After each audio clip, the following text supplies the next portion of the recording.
Now we're live. There we go. All right. Welcome, everyone, to another installment of our MBC webinar series. Now that we've moved from Sunday to Wednesday, I have to keep reminding myself not to say the MBC Sunday series, but our Wednesday webinar series now for the MBC community. And we are excited tonight to have two people in the MBC community who selflessly give of themselves over and over and over again, and are at the point of being invited to speak at large conferences like the San Antonio Breast Cancer Symposium, which is where this presentation originally was presented in December of 2022. It's so weird to think that that was already last year. So the idea, though, of the presentation was living with metastatic breast cancer from a patient's perspective. And as some of you may have noticed, a lot of these conferences are finally, in a lot of ways, including the patients. Because who better knows the lived experience than those of us who are living it on a day-by-day basis? But not just talk, both Christine and Stephanie did not just talk about living with metastatic breast cancer. They chose to use their time to highlight other people in the MBC community who are also giving back and creating organizations, creating projects and programs, all focused on and targeted for the metastatic breast cancer community. So I just want to take a moment and think about that, right? These two women were asked to speak about the metastatic breast cancer experience, and instead of just sticking to their own story, they told the stories of others. They told the stories of the people who we've lost and the people who are making a really big difference and living with purpose and finding purpose in this experience of having a terminal or incurable diagnosis. And so I just want to make sure we acknowledge that they took the time to highlight other people, not just their own stories. So thank you both for being here tonight, for again giving of your time and talents for the MBC community. And I'm not going to spend a whole lot of time highlighting how amazing both of these women are, because if we talked about their entire resumes, we'd be here for the whole hour talking about all the different wonderful things that they're doing. So I'm going to let them individually introduce themselves and then dive into the great presentation tonight. But feel free, if you are on the Facebook page or the SBC website or YouTube watching this, feel free to drop in a comment in the chats, and we will definitely highlight any questions that people have, and are just so excited to bring you this opportunity tonight. So whoever wants to go first in terms of introducing yourselves, please go ahead. Thanks a lot, Abigail. I appreciate the invite for Christine and I to share with everyone the things that we did at San Antonio. Of course, not all, but some of the things that we highlight here. We like you said, we were asked to talk about our perspective at living with MBC, but after a while, you kind of like get tired of hearing your own story, so you want to highlight those others that are just as important to have done just as much as we have in this space that we truly don't want to be in. So again, I'm Stephanie Walker. I'm living with MBC, de novo diagnosed in 2015. I am considered a newbie, kind of like on the advocacy scene. I lived my first 3 years of living with MBC, not actually with my head in the sand, but living a life in which I didn't have any needs that weren't unmet. So I didn't jump into the scene of being an advocate actually until 2018, when all of that changed at a blink of an eye, due to the circumstances that I couldn't control and lasting side effects from cancer treatment. So I have always been an advocate. As a registered nurse, you're an advocate, no matter if you think you are, you aren't. And I've advocated for the smallest of our preemies all the way up to those seasoned patients in critical care areas. So we are going to talk about some advocacy organizations, or those that were started by really strong advocates.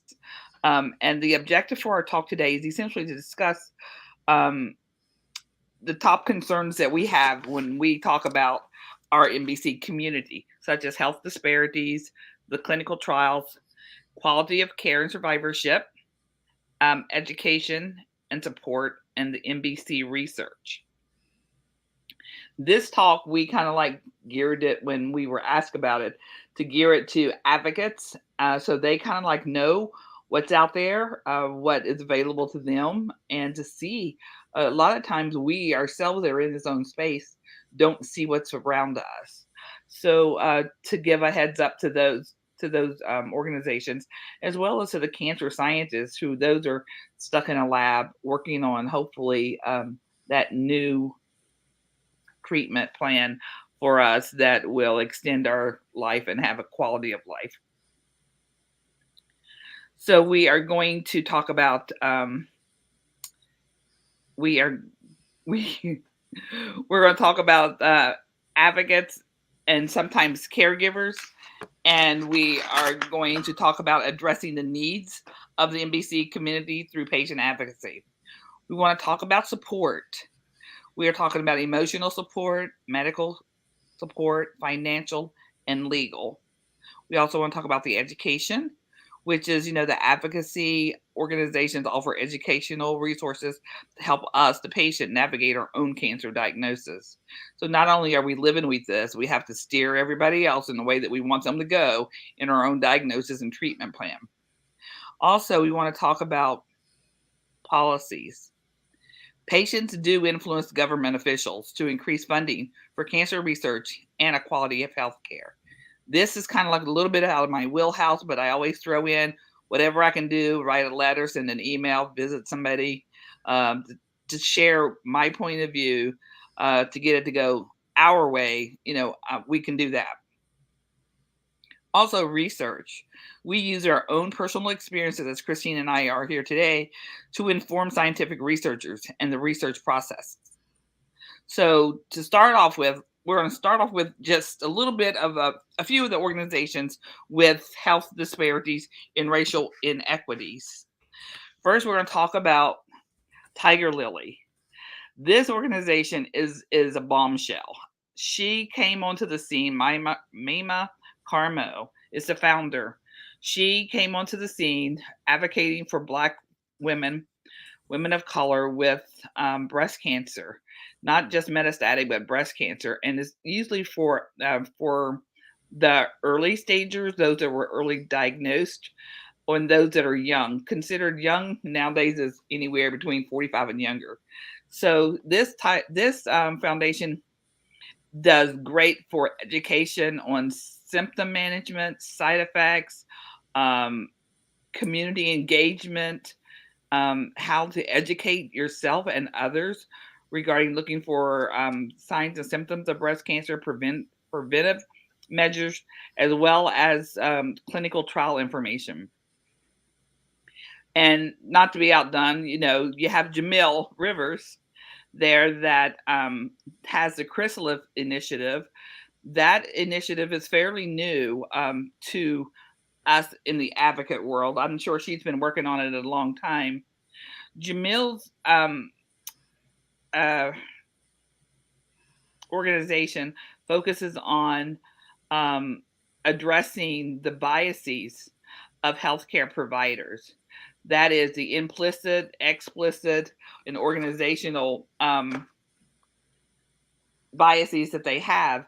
And if you've never experienced it, and I can honestly say I had not for a long time until a couple of years ago, what it's like to walk into an office, doctor's office, and already be denounced. Your complaints aren't valid, your concerns aren't listened to, just because of the color of my skin.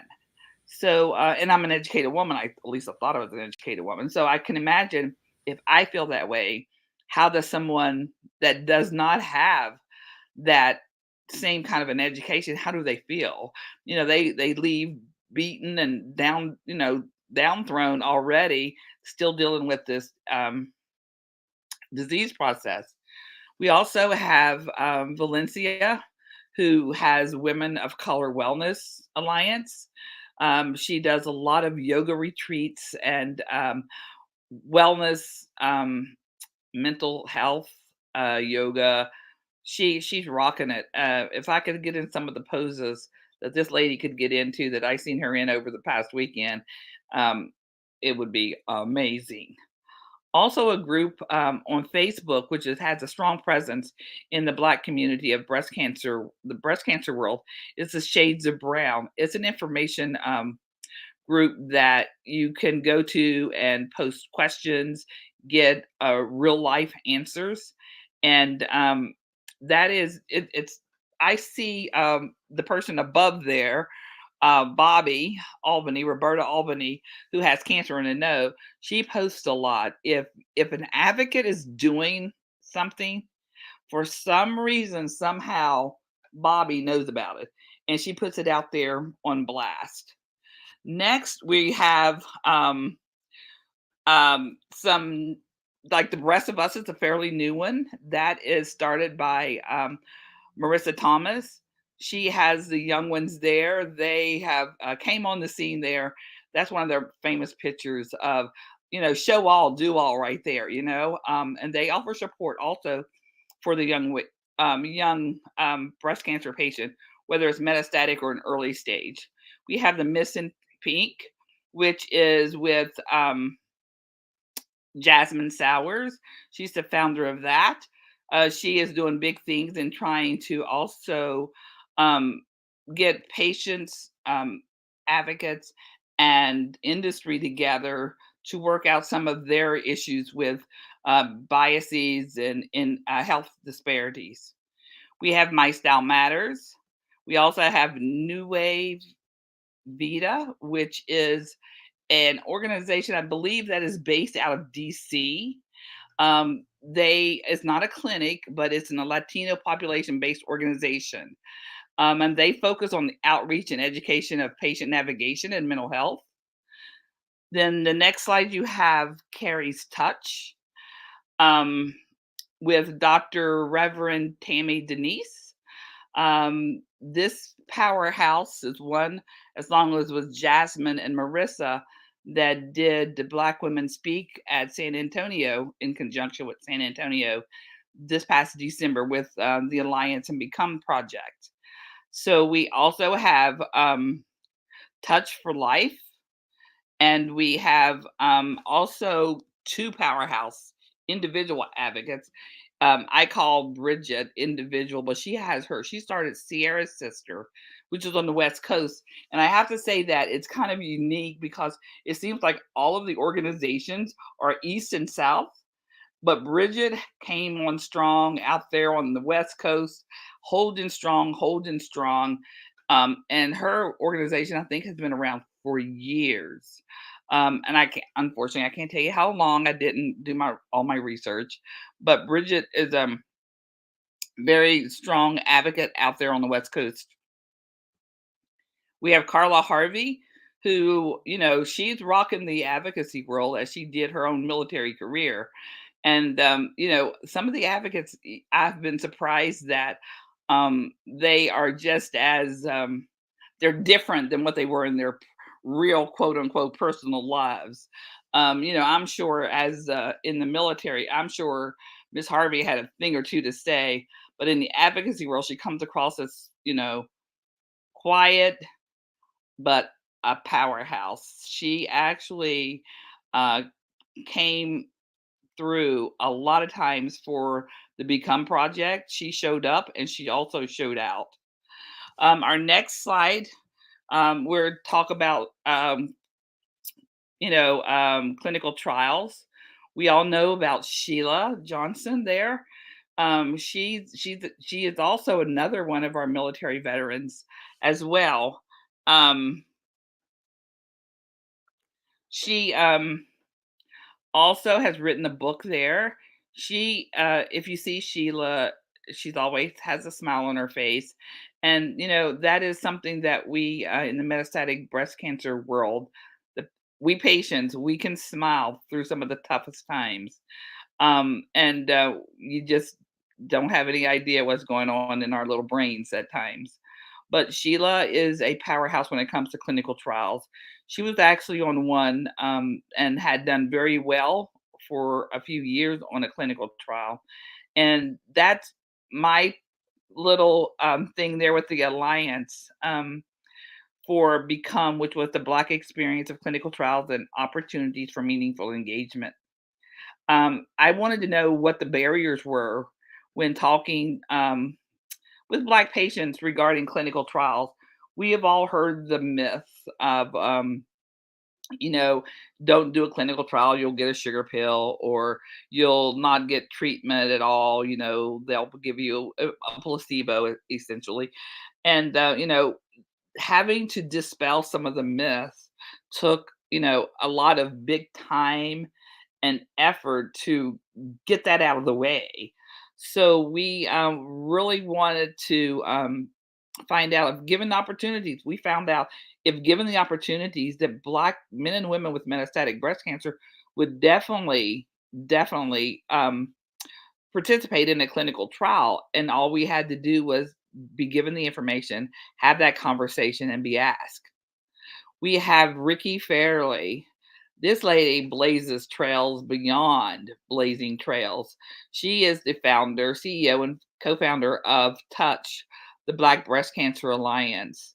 She was also part of Black Women Speak in December, and she has done so much with getting women, Black women, with breast cancer or a history of breast cancer to to the source of where clinical trials are, to sign up to learn about clinical trials.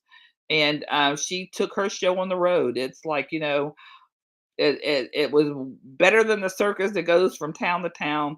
But Ricky showed every time, every place Ricky showed up, there was a party. She's a dancer. She loves to dance, so she can dance her way across the stage, and you learn something in the process. So she also did When We Trial, was her show that she did last year, and she's doing things now, bigger and better things now, as well as she's gonna kill me, and I'm sorry. Her new initiative that she is doing with the young girls and breast health at the that's it. What is it? What is it? Know your girls. GURLS, talking about your girls hanging around with you. So thank you for that. And so she's doing that as well, and getting to the young people, the Black young ones coming up now, that they don't have this information. It's taboo to talk about, breast cancer or even in general health issues in the Black families. So if they're not talked about it at home, you got to find out somewhere. So I'm thankful that there are some of us out there that are still teaching this, or willing to give the information out. Then we have Sharon Rivera Hey, Sanchez. Stephanie. Yes. Stephanie, can I just break in? Would you tell us one or two things that you discovered in the Become, uh, was it a The survey. questionnaire survey? Yes, thank you. Yeah. Chemo brain Yeah. strikes again. Would you tell us like one or two things that you discovered? Maybe something that was really significant? Well, as I had mentioned, just shortly, is that over 75% of us would participate in a clinical trial if we were asked. So, you can't expect us to join in something if we don't know about it. That was truly a shocker, that I didn't expect the number to be that high. I knew I wanted it to be in my heart, but you never know. But I was really truly surprised at the number, of people that said that they would do it had they had been given the information. A non-shocker was that people, um, if you are going to tell a Black man or woman or any, about any health issue, they are more receptive if it's going to come from somebody that looks like them, has the lived experience, lived in the community, and know about it. You know what I mean? That's more that's more likely to hit home than having you per se come into my neighborhood and start talking about diabetes and high blood pressure when you don't go to the grocery stores. You don't shop at the stores that we shop at. You don't look like anybody that lives here, and it's a big bummer. We can sit there and you can talk to us and we will nod, oh yeah, yeah, yeah, yeah. And we're thinking, about groceries that need to be bought, children that need to be picked up, anything just to get out of the appointment. Um, and it's something that didn't shock me is when we did the survey. I reached the choir. I didn't want to reach the choir, but I got them anyway. And when I say the choir, it's the people that are connected to social media, that are educated, that are maybe go to an NCI designated cancer center, that live in the burbs. I didn't get the group that I was craving for, and that was the person that lives in a rural community that may not have had a great education or upbringing. That's probably in an underserved area, that goes to a community cancer center, which 80% of all cancer patients are treated in a community cancer center. They're not at an NCI designated center. So that is some and trust, building trust. You have to go into the community um, more than once to build trust with somebody. So those were some of the things that we, found out on the Become survey and try to focus that on Black women speak as well. Hope it Thank wasn't. you, Stephanie. Sorry to interrupt you. I know I said I No, wasn't going to interrupt you. no, that's okay. And then we have another dynamic advocate is Sharon Rivera Sanchez that has she's the founder of Trials of Color. We talk about quality of life. Everybody's talking about, this treatment will extend your life 3 months, 6 months, 9 months. We want quality of life, not just to be here for the sake of being here. um, I want quality life and survivorship, and we have some great advocates on that front. We have Ann Lozier that has the patient centered dosing initiative. all More doesn't always mean better for us, so I just think that's a great initiative that she has, and she has taken that a long way to where even it was mentioned at SABCS, I think, or was it ASCO, that it was mentioned that we need to start looking at reduced dosing for some of our patients because we're not all built the same, that's for sure. Then we talk about survivorship.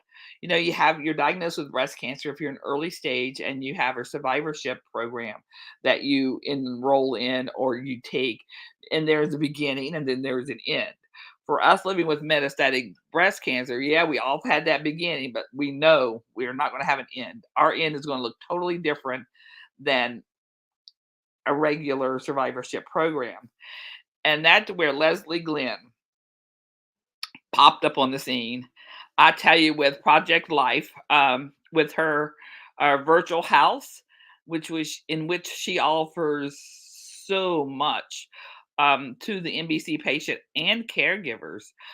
She offers cooking classes. One of the patients does a cooking class. And Abigail here does a lot of legal clinics for us, answering legal questions that, we can't afford to really go to a lawyer every time we have a question. We don't have one on retainer, but we do now. We have Abigail. So she helps a lot, with people that are coming in that have questions about Social Security disability and long term, disability and the finagling of that kind of thing.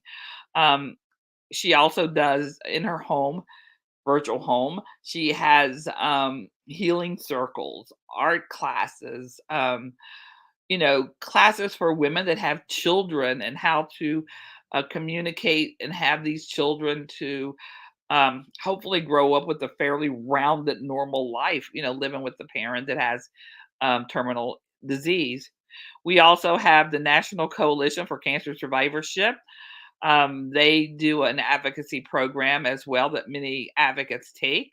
Project Project Lead, Project Lead. project lead. Project Lead, that's the thing, Yes. Project Lead. And, so we have, have those dynamic people.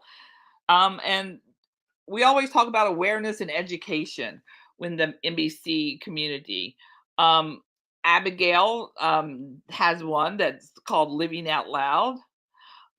We had Lisa Ladico, who was the founder of our NBC podcast, who unfortunately is no longer with us. We have, s- you know, Wildfire is a magazine for the young woman living with breast cancer. Um, and that was April Stearns. And we have ABCD after breast cancer diagnosis. And then we have the president of the Metastatic Breast Cancer Network, which is Shirley Mertz. And Shirley has been around, I'm telling you. She knows the ins and outs of many organizations and knows everybody that knows anybody. If you want to know about advocacy, Shirley is your woman on that one. So with with um I'm sorry. The next slide shows some of the amazing people that go out of their way every day and discuss, live, share, teach about metastatic breast cancer. Um, Felicia Johnson, her story is amazing. She has several women, I mean, several women in her family that had been diagnosed with metastatic breast cancer. Then you have Kelly Shanahan, that is out there rocking the world a lot of times with government policies as well. Teresa Shepard is one of our longtime thrivers of 20 plus years living with metastatic breast cancer. And many of these women on here are, women in their own right, advocates in their own rights for the things that they have done in the advocate world. Connection and support, that's very important when we talk about living with metastatic breast cancer. We we all need some place to go or find the information to where we can have that connection with somebody that understands.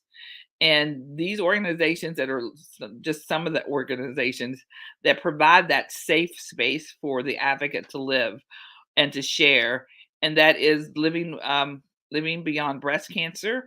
They deal with they assist patients of all ages and all stages per se of breast cancer, from early stage to metastatic, from the young to the old. They have a wealth of resources, and that's where I launched my advocacy. Was my coming out party was at my first LBBC conference in 2018. Then you have Share. Share is a cancer support network. They have support classes all week long on um, different modes of communication, whether it's by phone, by Zoom, or in person. And they do webinars as well on education women with women cancers such as ovarian, cervical, ovaries, your cervical, your breast, your one more. Come on, anybody.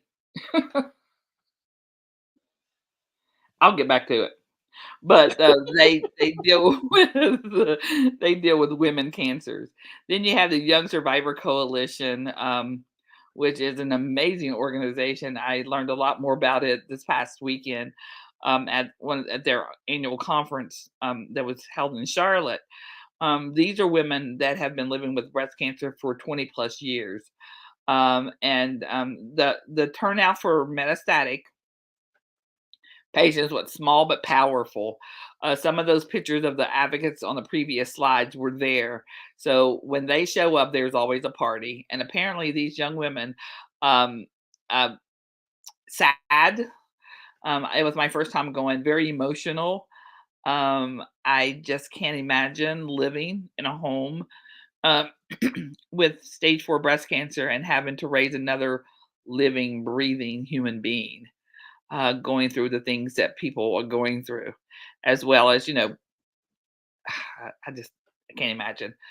Um, Shar Shariat is a Jewish community facing breast cancer. They do a lot of education in the Jewish community. Then you have breast cancer social media on Twitter. They meet, I believe, is on Monday nights. Topics are tweeted out, and people get on and share their comments and stuff. And then you have Angel Mara Center, and that's for the women with advanced cancers as well. We're always looking for support for um, metastatic breast cancer. You may think you were ready for retirement, and then you're hit with a diagnosis, and there goes your savings, your husband's savings, your kids' savings, your kids' savings, and so on and so forth. So you don't have money saved up. So there are organizations that are, we as cancer patients are very fortunate that they exist, because you never know when you're going to fall on hard times, as I did in my case. So you have the Pink Fund, which offers financial support for women with breast cancer. You have Infinite Strength. That's another, it's unique, very unique. That organization that is based in Northeast, the US, part of the Northeast, Connecticut. They focus on women with metastatic breast cancer that are caring for those other tiny, young, breathing human beings that live in the home under the age of 18. She provides financial support for them as well. Then you have Jersey Baker, who is living with NBC and has her own transportation service, Angels in Disguise.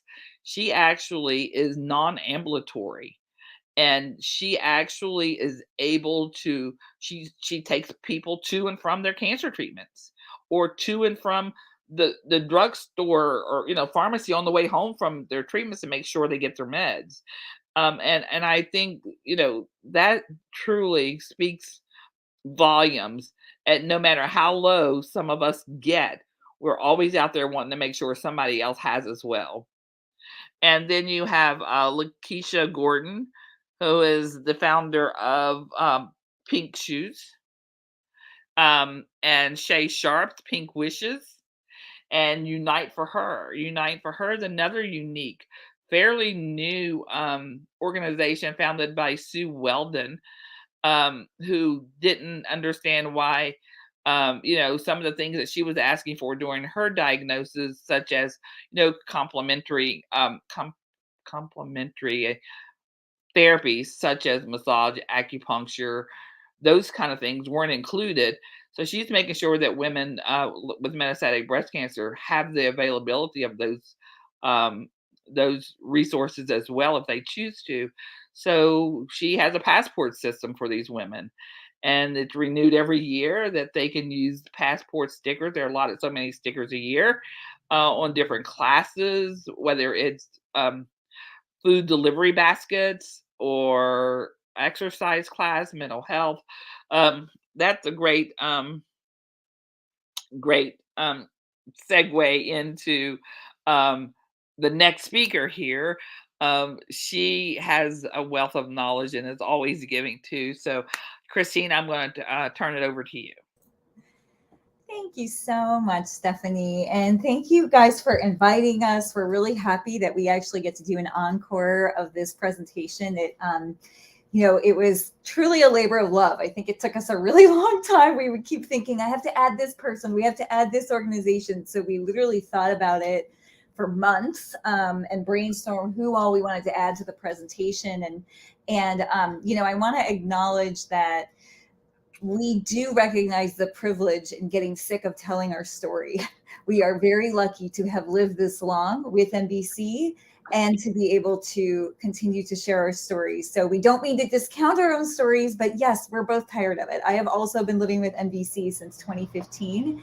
And, you know, what we really wanted to show with this presentation, and I think that Stephanie has already started this, which is showing how remarkable people touched by breast cancer can actually be. You're so much more than a patient. There is so much more to just, you know, what they say, oh, what is it like to live with MBC? And Stephanie and I are like, oh yeah, we could sit here for an hour and talk about our side effects, but let's talk about all the great things people are doing. So Stephanie kind of touched on the education and support aspects of advocacy. I'm going to touch on the policy and research parts of this, but I'll first just briefly say that I was diagnosed in April of 2015. Before my diagnosis, I was a conservation biologist. So I do have a science background, and this is why I'm covering the research advocacy side of things, because that's where my interests lie.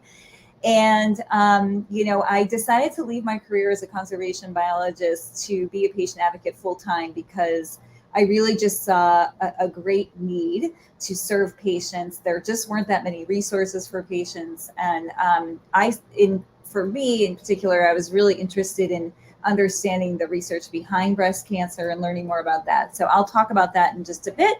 If you can go to the next slide.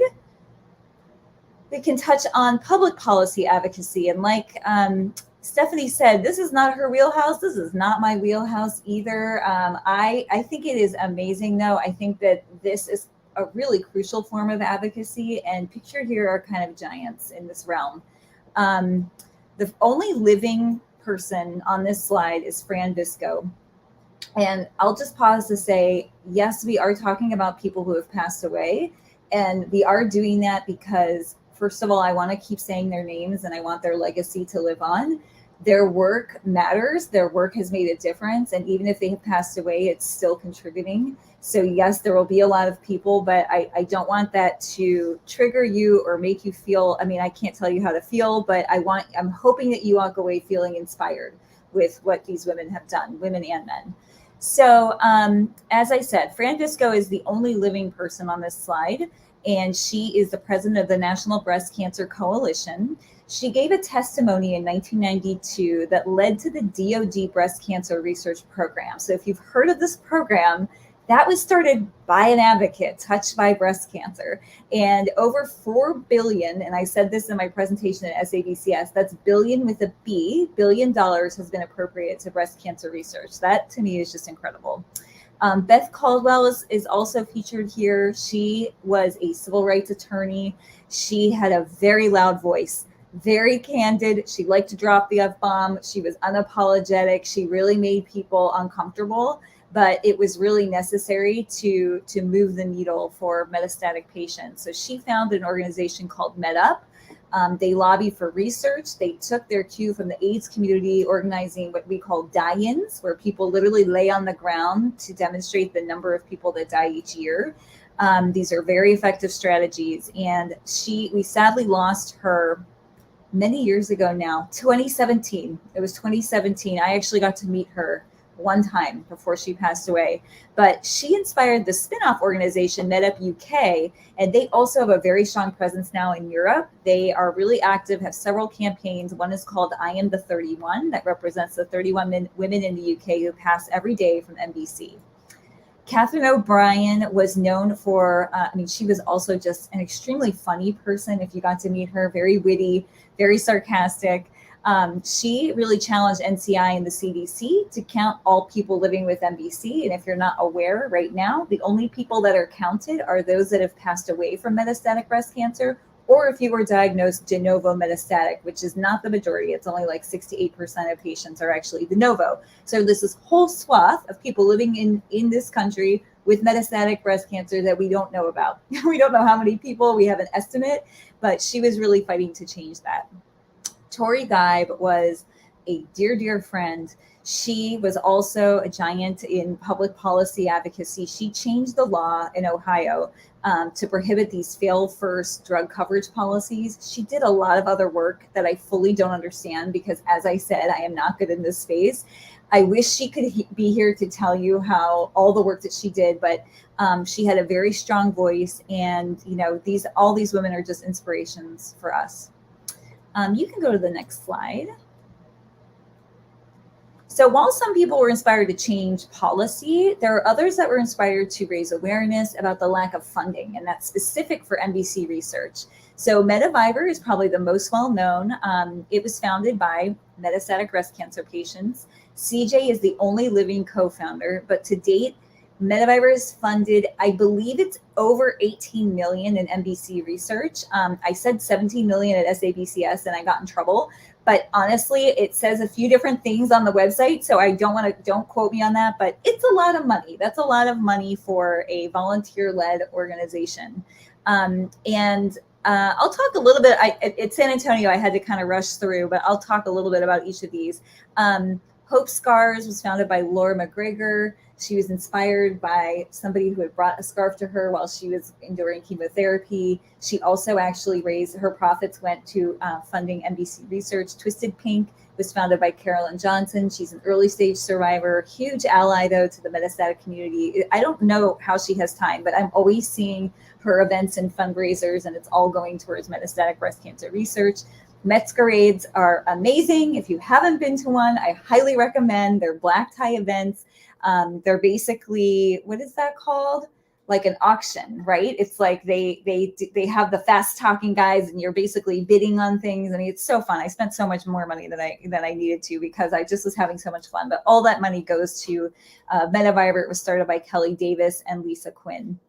Cancer Couch Foundation was started by Rebecca Timlin Scalera. She has also passed away. I know she worked closely with Dr. Andy Ewald at Hopkins, which is actually where I'm treated, a basic science researcher. And Teresa's Research Foundation is a wonderful organization led now by Josh Newby, but it was co-founded by him and his mother, Teresa Newby Harpole.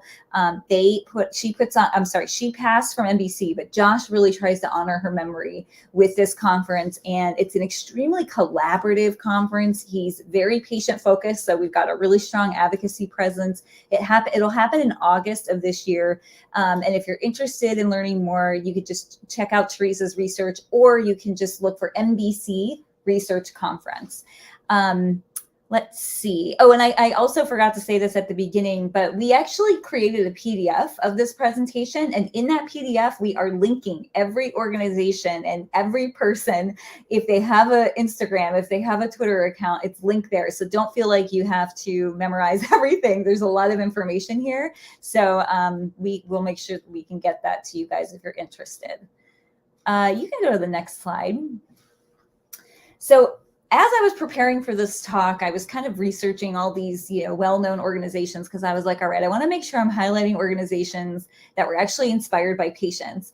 And I had no idea, but all of those four in the bottom who are pretty big: National Breast Cancer Foundation, Breast Cancer Research Foundation, Susan G. Komen, and then the DoD, I forget what CVMRP stands for, something Directed Medical Research Program, I think.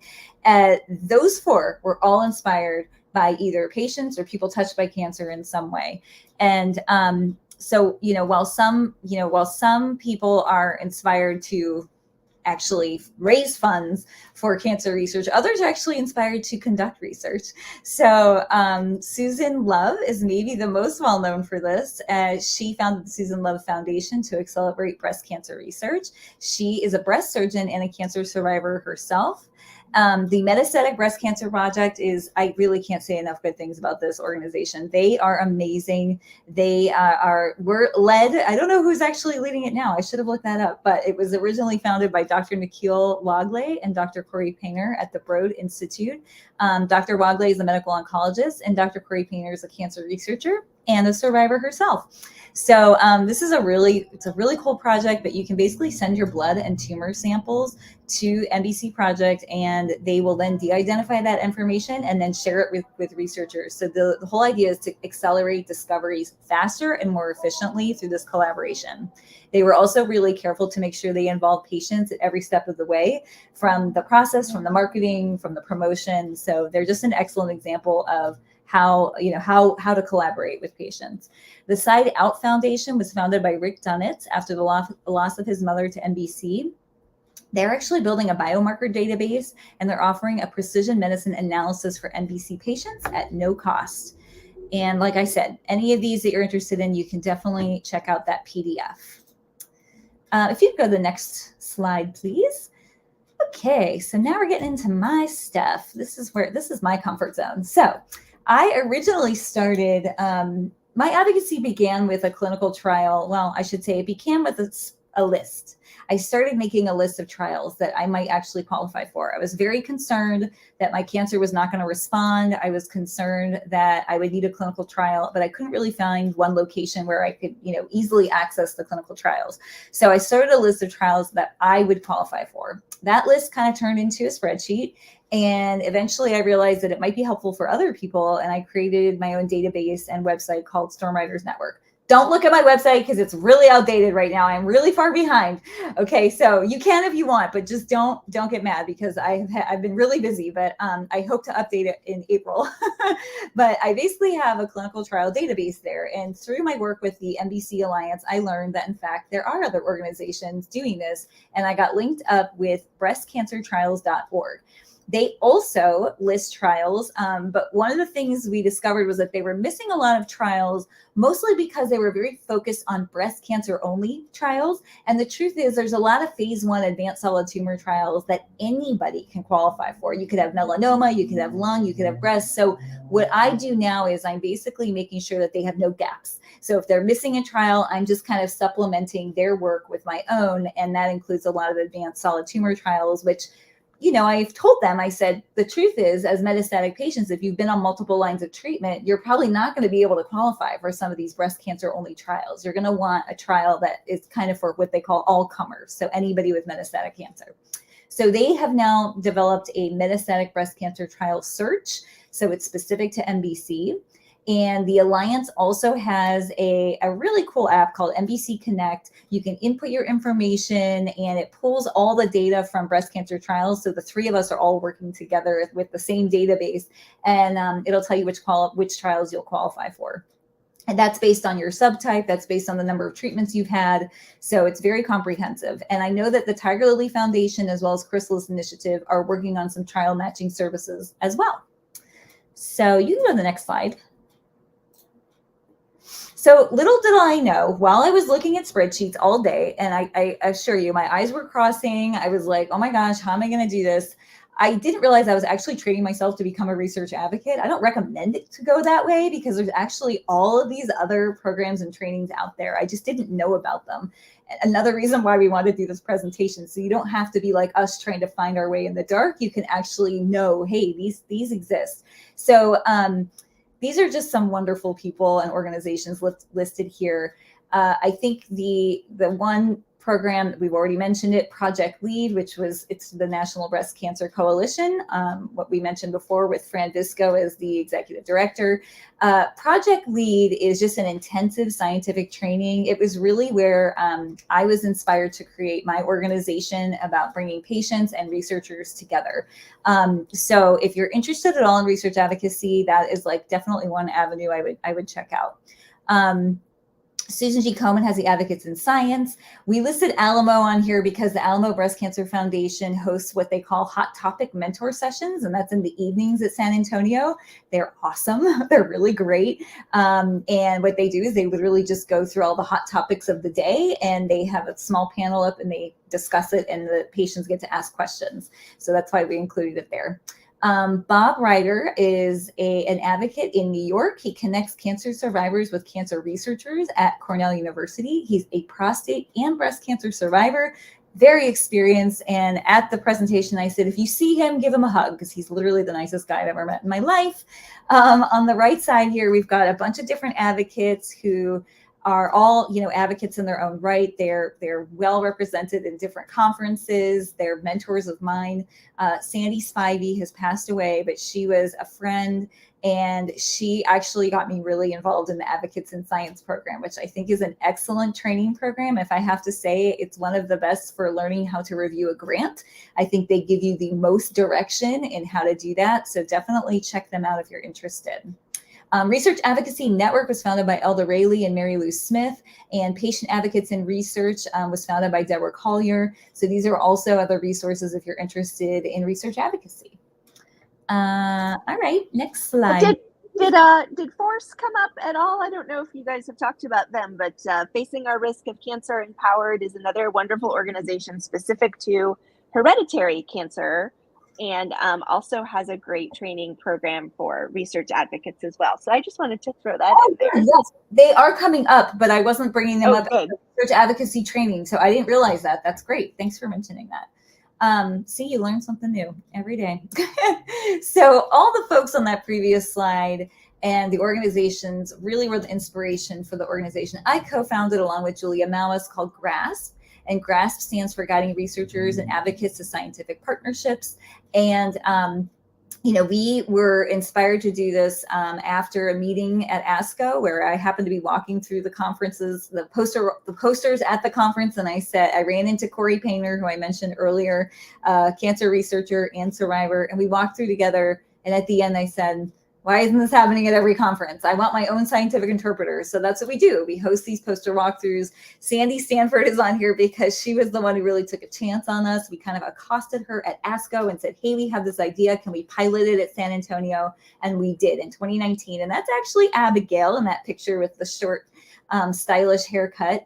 That is an actual, in-person first and only, I think. We haven't done one since, because quickly after that was COVID. So we had to quickly transition to a virtual format. But we have selected dates for the ASCO meeting. We will hold these. They're virtually. They happen after the conference. So you're not trying to do too many things at once, because the conferences are very busy.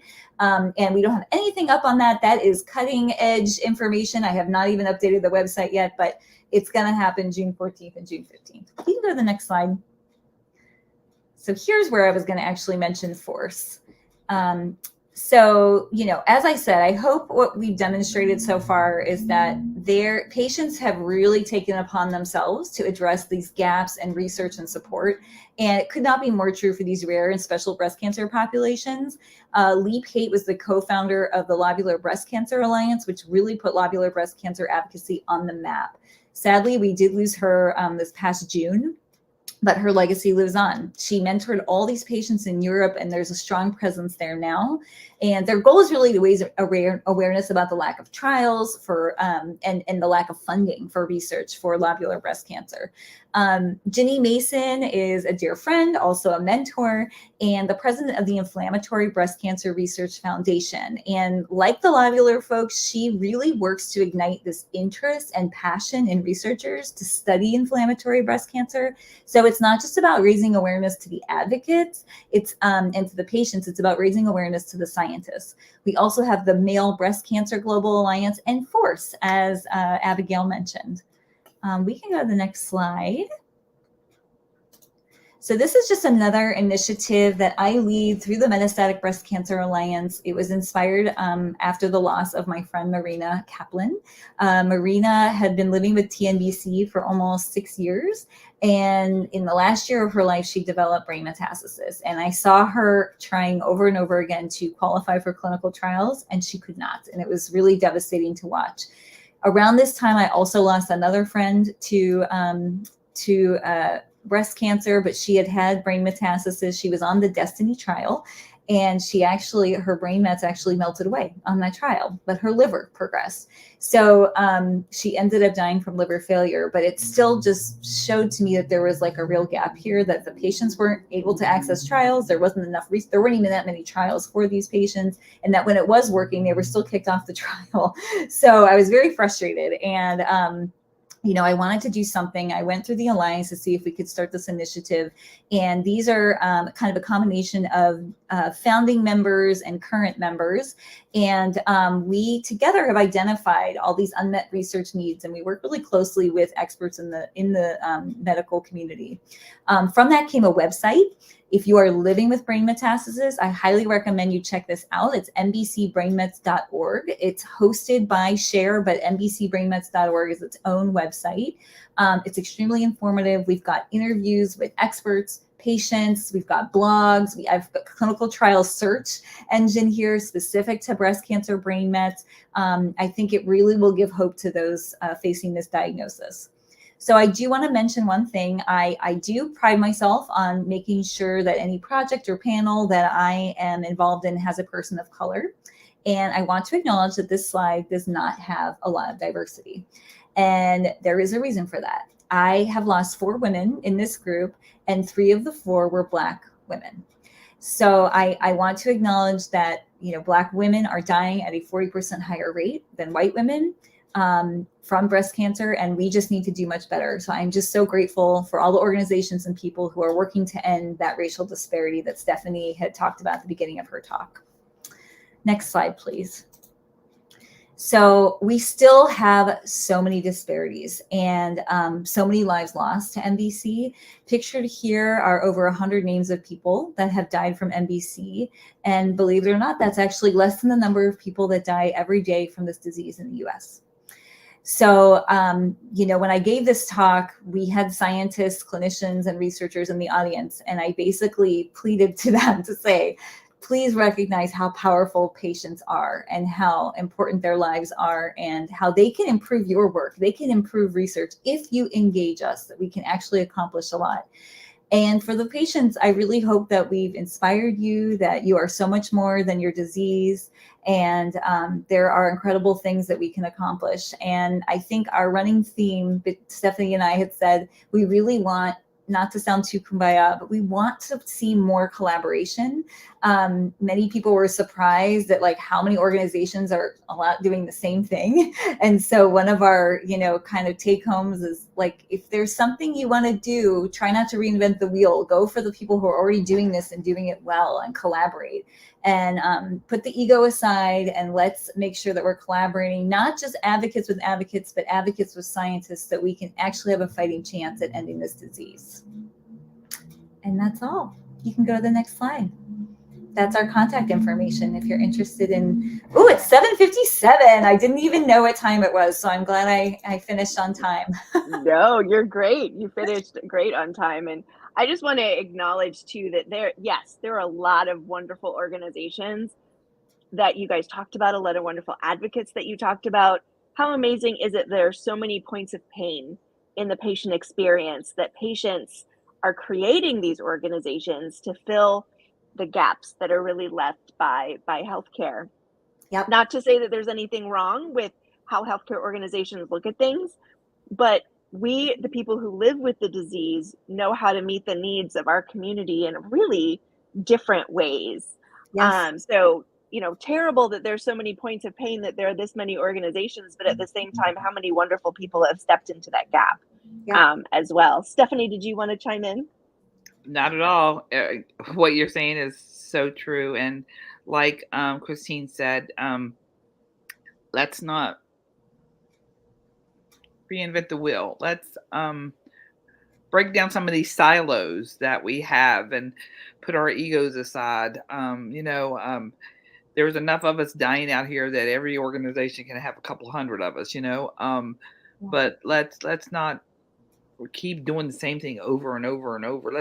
Let's move the needle just a little bit. Yes, absolutely.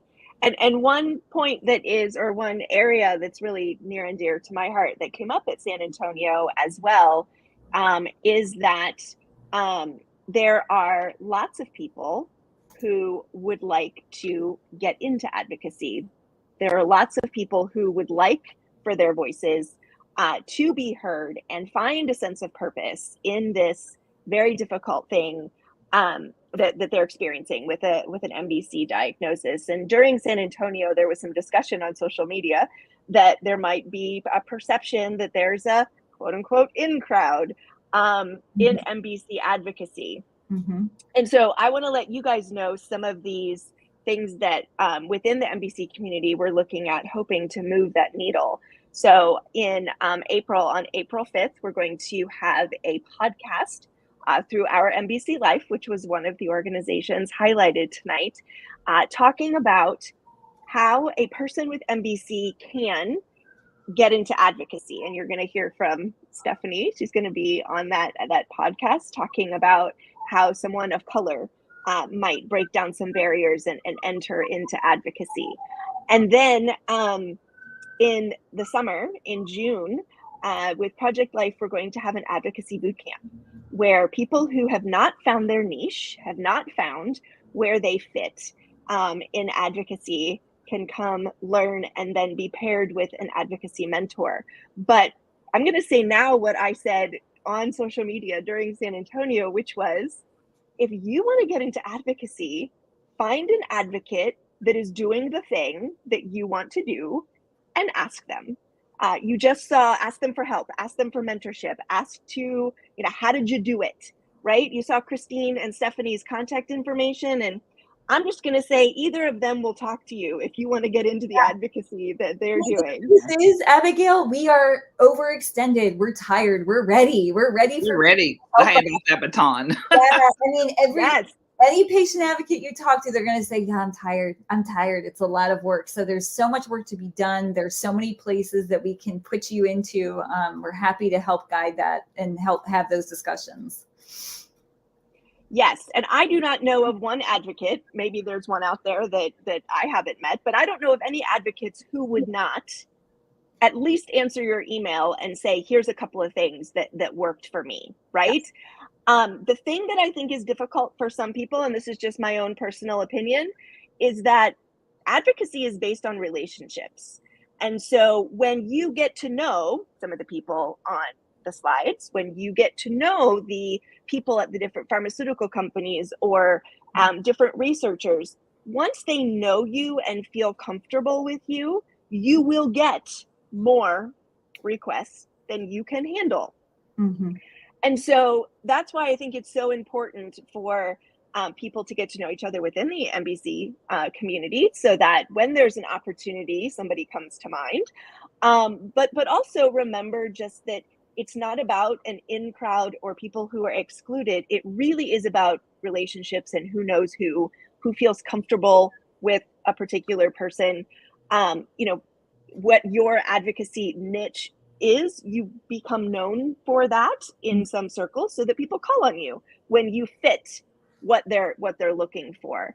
And so I just want to put that out there, that build relationships within the MBC community, build relationships with the advocates that you want to emulate, because every voice, I believe this 100%, every voice is needed.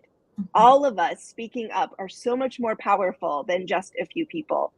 But at the same time, nobody has to create a whole nonprofit themselves. Some of the people on these slides have done amazing, amazing work, but you don't have to be a person creating a whole organization to be an advocate or to move the needle, to do important things. Even just filling out a survey at your cancer center or at your doctor's office, that is advocacy. That is sharing your personal experience for the benefit of others. So lots to come on this, because I think it's such an important thing. And again, I think every person can find their place. Every person has something that they uniquely can do.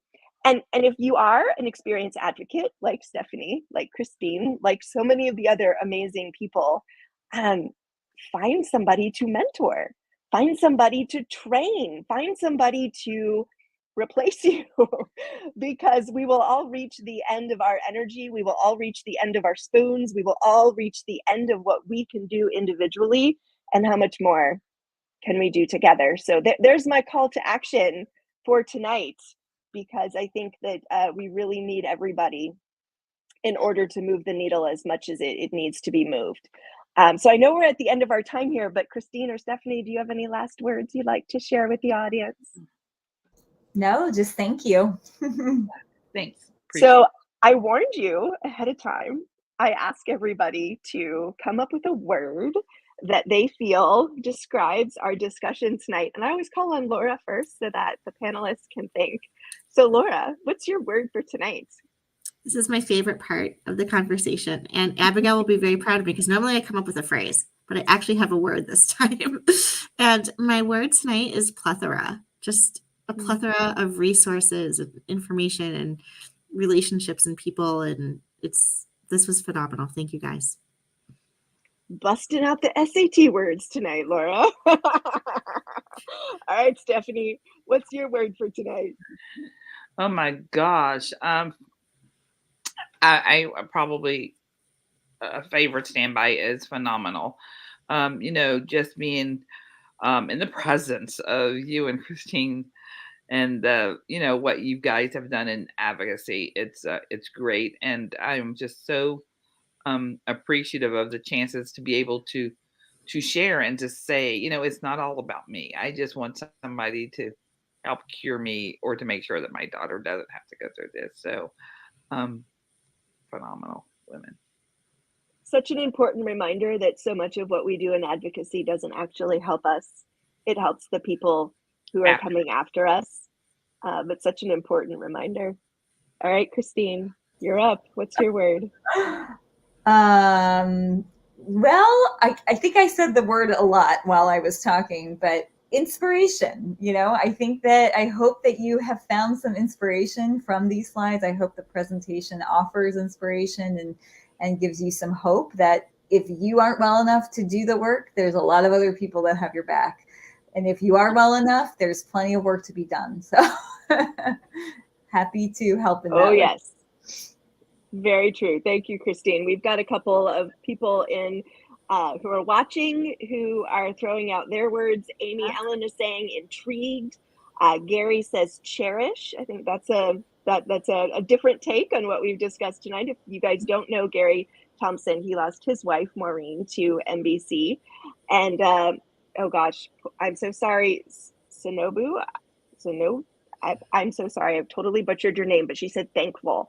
Mm-hmm. And that was actually the word that I was thinking, is how thankful I am that so many of the people on the slides dedicated their energy and their lives to advocacy, because we are all standing on the shoulders of giants. Mm-hmm. And how amazing is it to see how many people have worked so hard and then to be able to reap the benefits of those people working so hard. So very thankful tonight to know you, Christine and Stephanie, but also to have met and gotten to know so many of the people on your slides.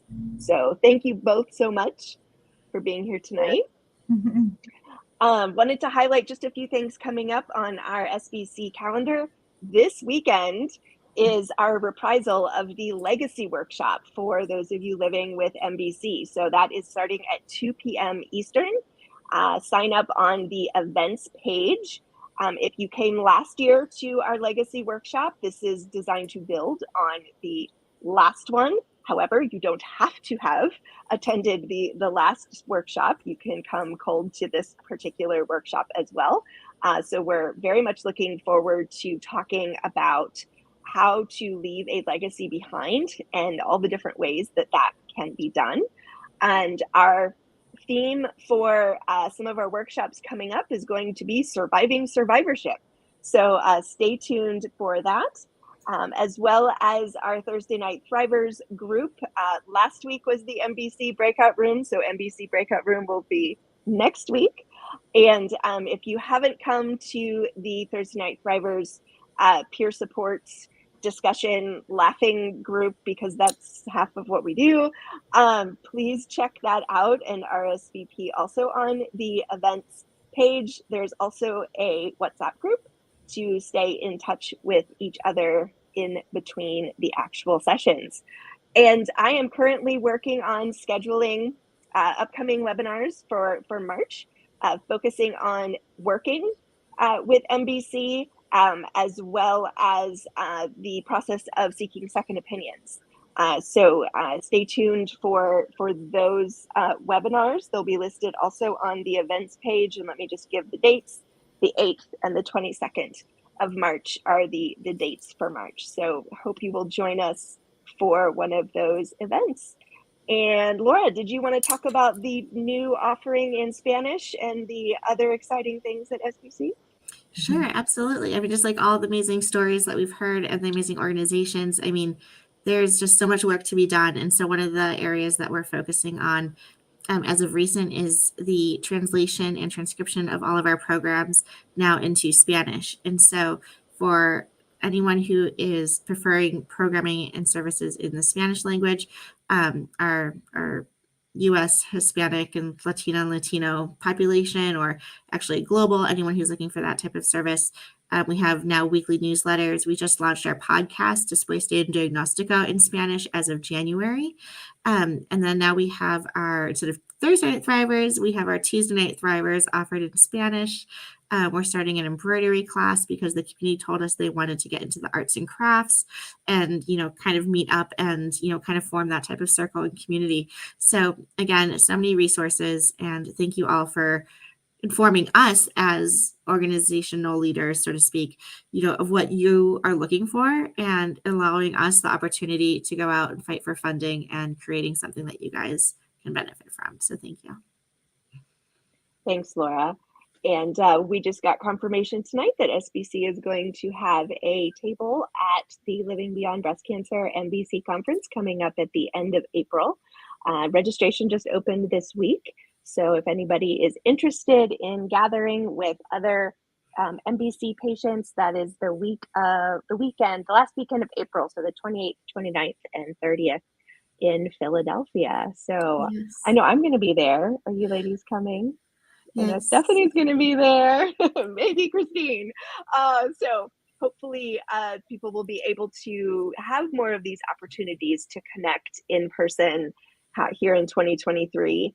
And the LBBC conference is one of my favorite conferences because it's all MBC people. It's just like a gigantic family reunion. And so hope everybody who is able to go will go. There are travel grants that are open to apply on the registration page at livingbeyondbreastcancer.org. So, hopefully that finances won't be a barrier. I know we mentioned that a couple of times tonight, and financial toxicity can be a really big barrier to participating in a lot of different ways. So always thankful for those organizations that offer travel grants. So hope everybody has a wonderful evening. Thank you again for spending a little bit of time with us. And if there are ever topics that you want us to address, please do not hesitate to let us know. Laura can be reached at laura@survivingbreastcancer.org. I'm Abigail at survivingbreastcancer.org, and Megan is Megan at survivingbreastcancer.org. So We try and keep it simple. Always willing to hear from the community as to what we can do to meet your needs. Thank and with you. that, I think we're done. Bye.